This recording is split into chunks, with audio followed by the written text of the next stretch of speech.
Tantor Audio, a division of Recorded Books, presents Trauma-Informed Yoga for Survivors of Sexual Assault, Practices for Healing and Teaching with Compassion, by Zahabiyah A. Yamasaki, Masters in Education, Registered Yoga Teacher. Foreword by David Trelevin and Sheena Young. Narrated by Erin Deward. Publisher's Note. In this audio edition, you will hear references to visual materials present in the print and ebook formats of the book. Most of my life has been spent trying to shrink myself, trying to become smaller, quieter, less sensitive, less opinionated, less needy, less me. Because I didn't want to be a burden. I didn't want to be too much or push people away. I wanted people to like me. I wanted to be cared for and valued. I wanted to be wanted. So, for years, I sacrificed myself for the sake of making other people happy. And for years, I suffered. But I'm tired of suffering, and I'm done shrinking. It's not my job to change who I am in order to become someone else's idea of a worthwhile human being. I am worthwhile. Not because other people think I am, but because I exist, and therefore I matter. My thoughts matter. My feelings matter. My voice matters. And with or without anyone's permission or approval, I will continue to be who I am and speak my truth, even if it makes people angry, even if it makes them uncomfortable, even if they choose to leave. I refuse to shrink.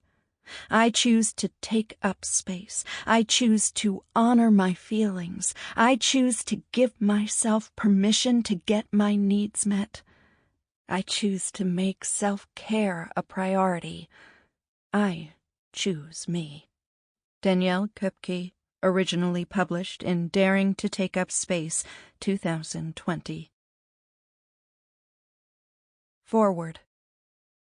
This book has the power to change lives.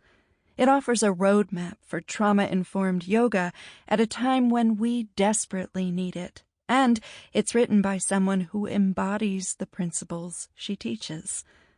I know this from experience.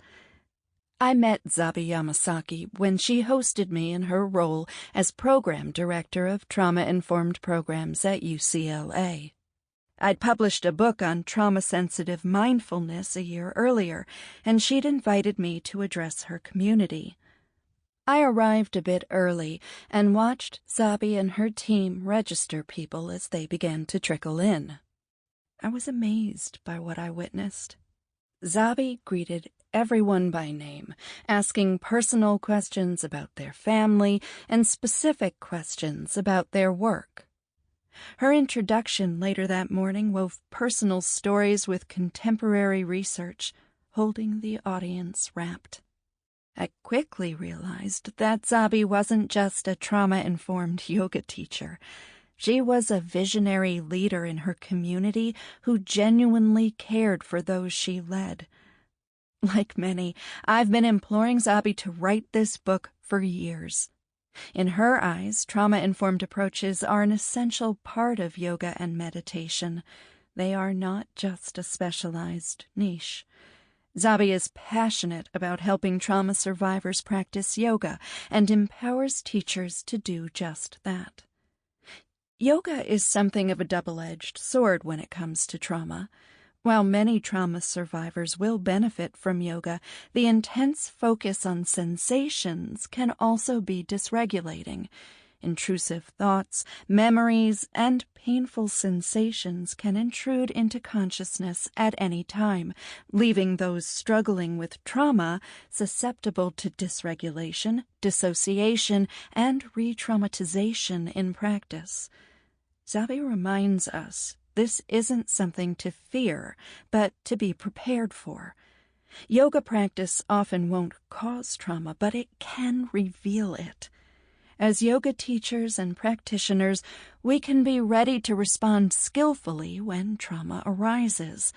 We can incorporate Zabi's teachings into our toolkit and be more confident in our approach. Inside of this, working with survivors of sexual assault requires sensitivity and skill.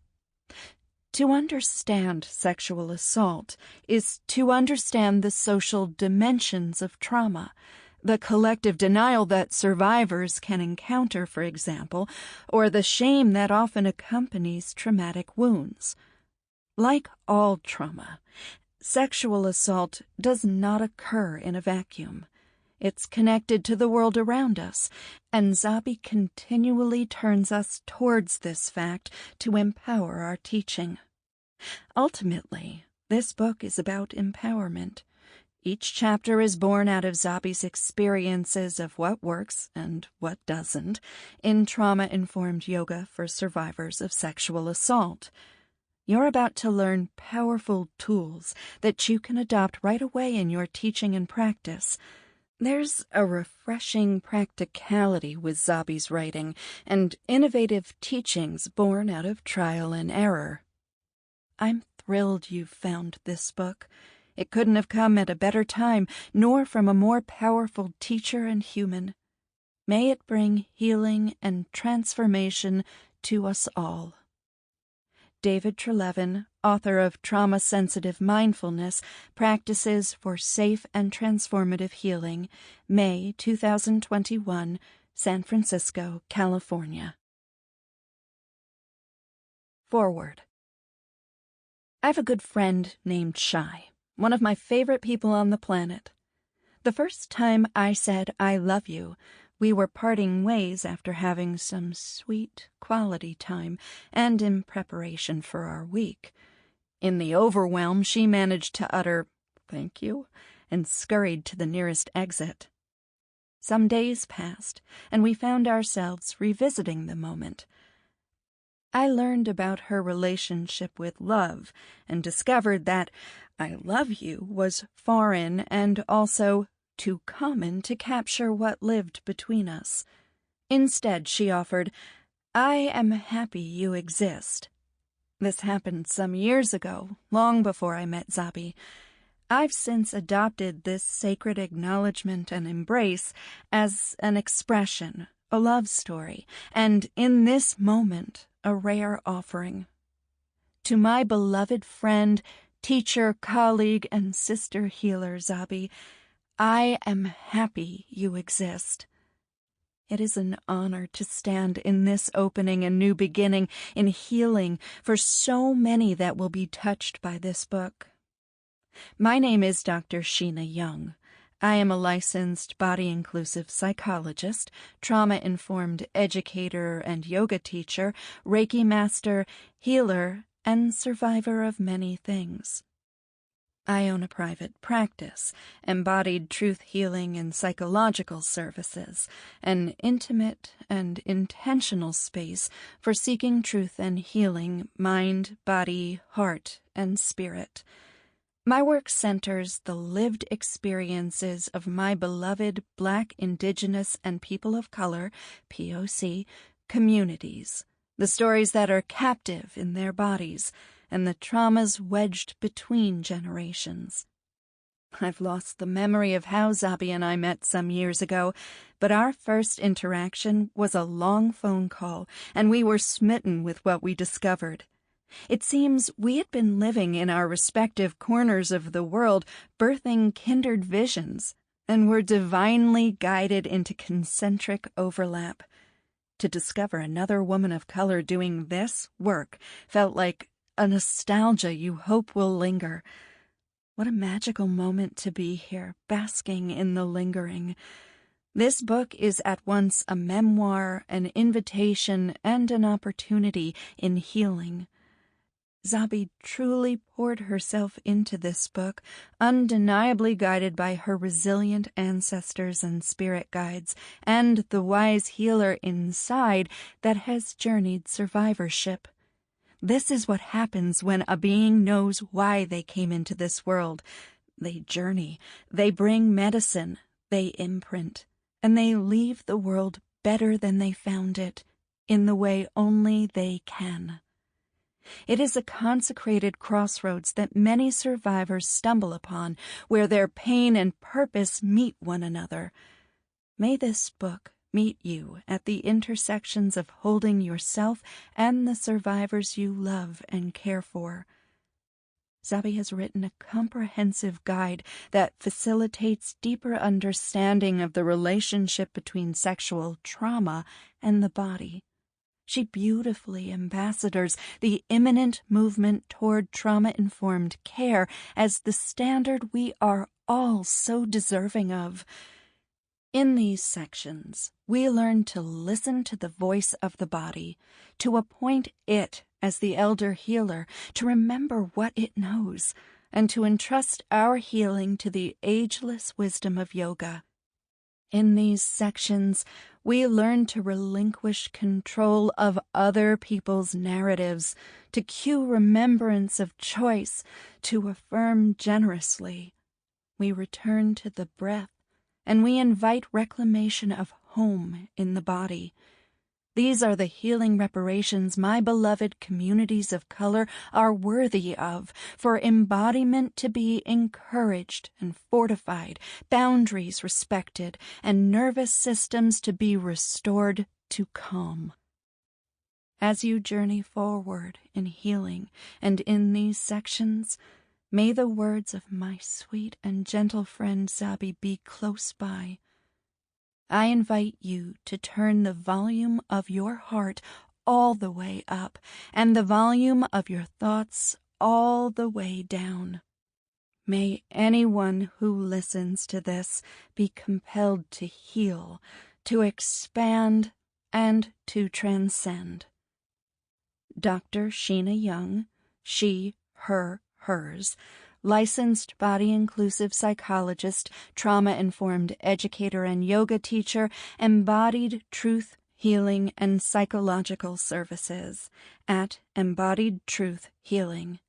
January 2021, Los Angeles, California. Introduction. Transcending Sexual Trauma Through Yoga. Never have I felt so safe without having to speak a single word about my assault. I'll never forget the day when a survivor shared these words with me after participating in an 8-week trauma-informed yoga series for sexual assault survivors. Every part of her was beaming. I think that is the power of survivors gathering in circles to share community, connect in their truth and the power of their stories, move and breathe at their own pace, and celebrate the choices they have with their own bodies. As she accessed safety in this space, her capacity for connection also increased. It was a defining moment for me in the scope of my work, and a powerful reminder of the need for this body-based modality to be accessible to all survivors and integral to the services that are offered to survivors at universities, trauma agencies, rape crisis centers, and clinical settings across the country. I have witnessed something so moving by offering this practice from a trauma-informed lens. Survivors of all gender identities, racial and ethnic backgrounds, sexual orientations, and abilities can finally feel and believe with every part of their bodies that their trauma does not define them.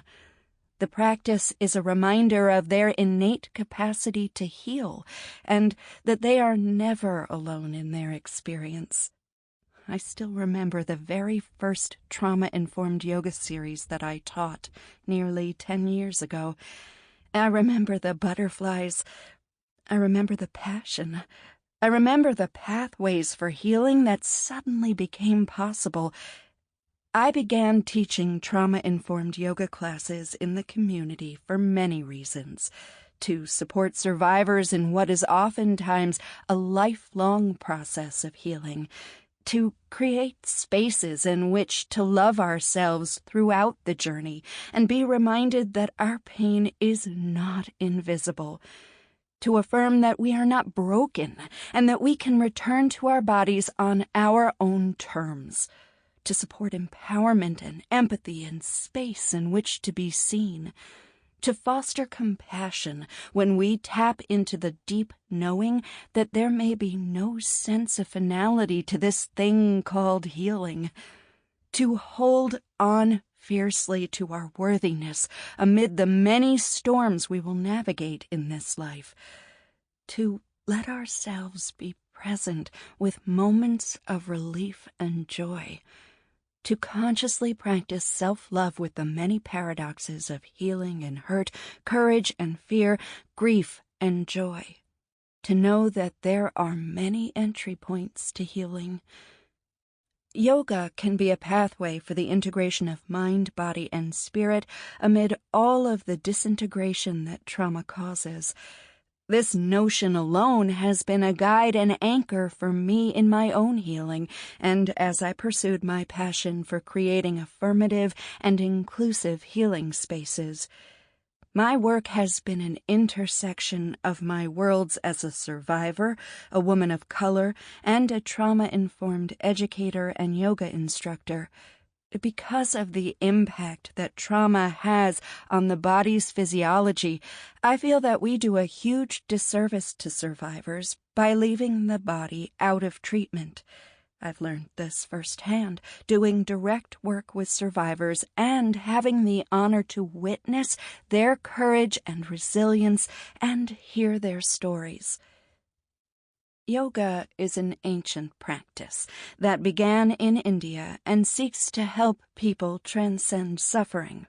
As Susanna Barkataki shares, yoga has always had a perspective of seeking to heal trauma and alleviate inner and outer anguish.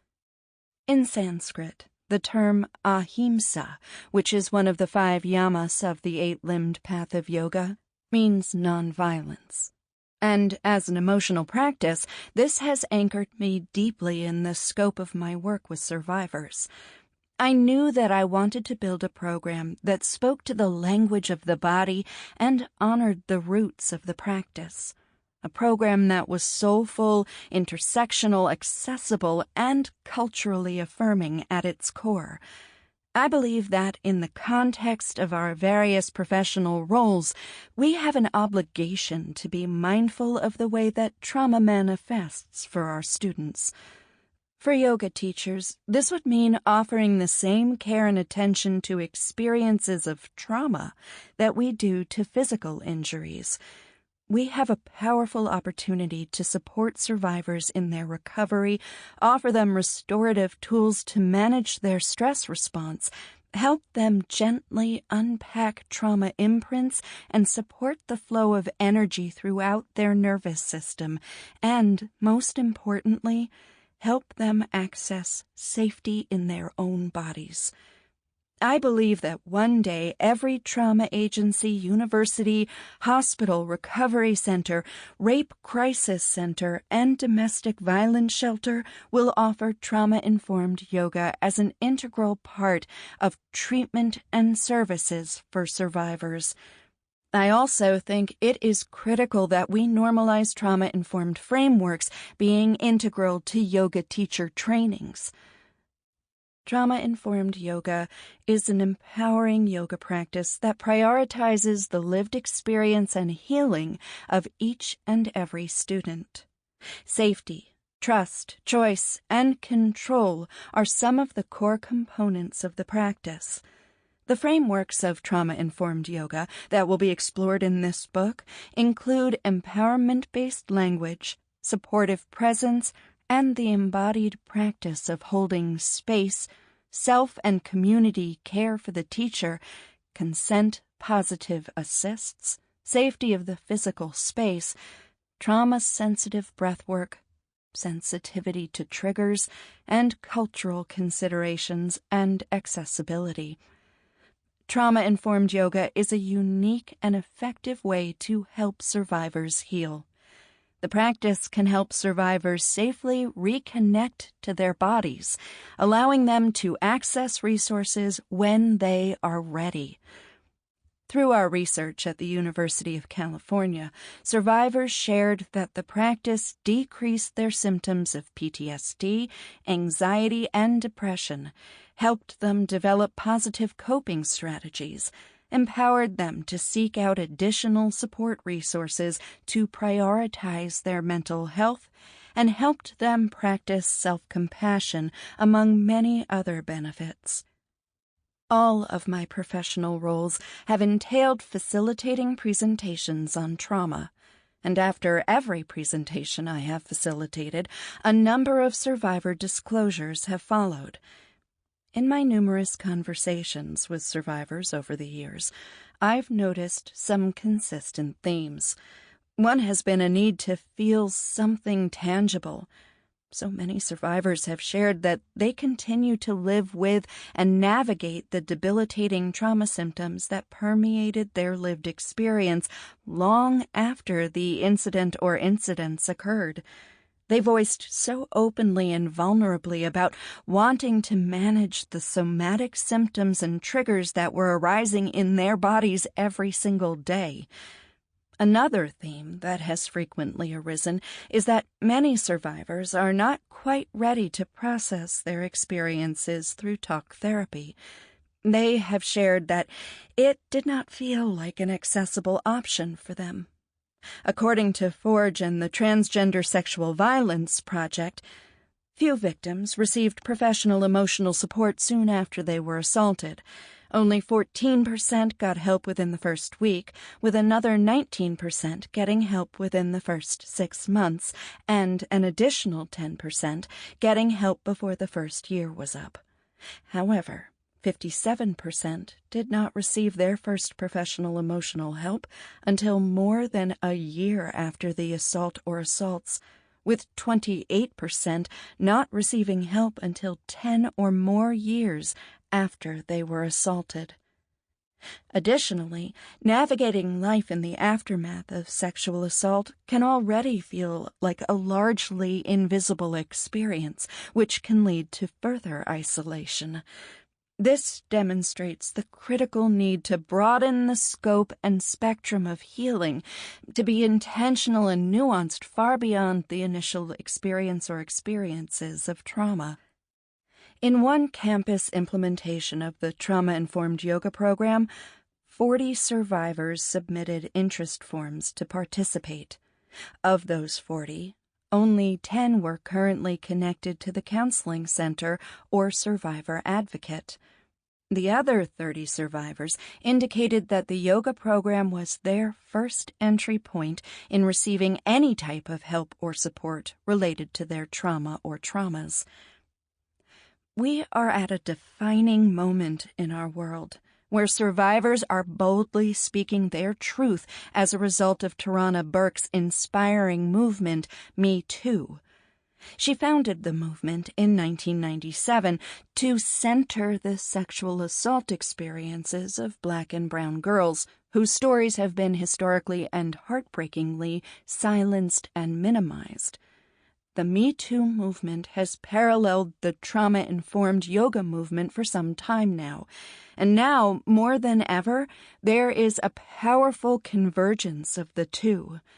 Stories live inside the bodies of survivors, many of whom are not able to vocalize their experiences for a multitude of reasons, such as for their own safety or because they hold marginalized identities.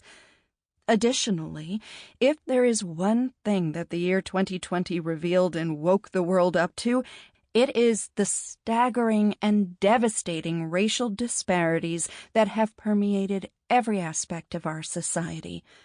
Not only has COVID-19 disproportionately impacted communities of color, but the unfathomable violence against Black bodies is something we cannot turn away from.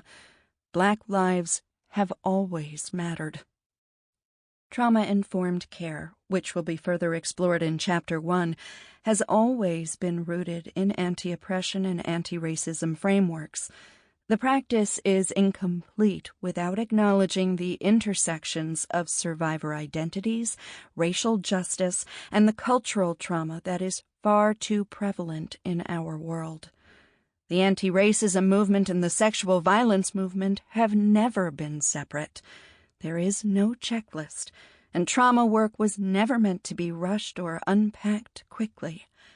This work will entail a lifelong commitment to making systemic policy change, doing inner work, pursuing growth, being intentional and thoughtful as service providers, centering the identities of survivors who are most vulnerable, affirming that we cannot do anti-sexual violence work in isolation, acknowledging when we do not know the answers, sitting with discomfort, and listening and learning.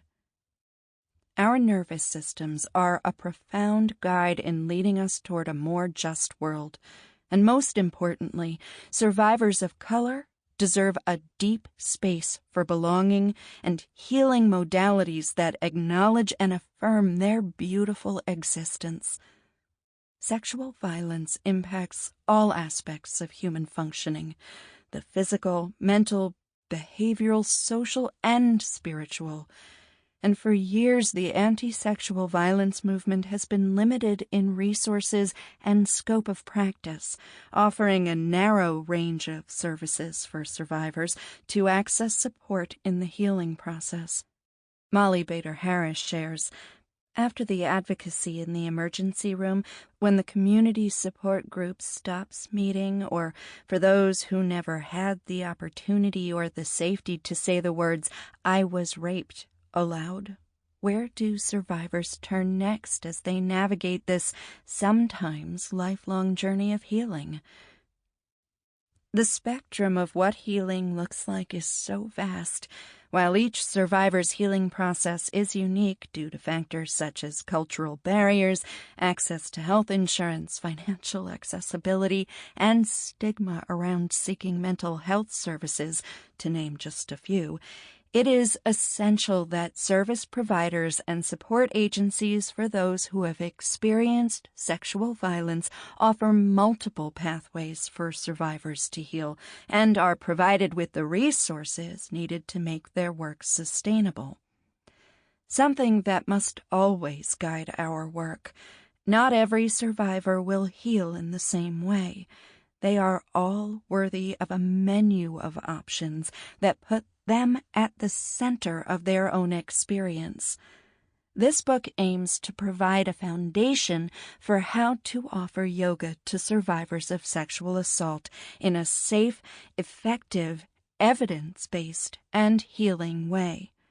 Drawing upon the framework of trauma-informed care and trauma-informed yoga program development and curricula, while weaving in my own personal narrative and inspiring survivor stories, this book explores practical considerations for yoga teachers, mental health professionals, educators, activists, healing professionals, and survivors who are interested in integrating trauma-informed yoga into the scope of their work and/or healing. The guidance in this book aims to fill a gap in service delivery for survivors by providing trauma-informed education at its intersection with yoga. In the sections that follow, you will find a comprehensive and supportive guide to healing as well as to working mindfully and compassionately with the sensitive, nuanced, and intentional needs of survivors of sexual assault. From my heart to yours. Stress and trauma can disconnect you from yourself. It's beautiful to see you making your way back home. Dr. Tama Bryant Davis. There are so many days I reflect on the journey that my organization, Transcending Sexual Trauma through Yoga, has taken me on. The years of healing, of work, of unpacking messages that didn't belong to me, of refusing to believe those who tried to diminish my voice, of relentless tears.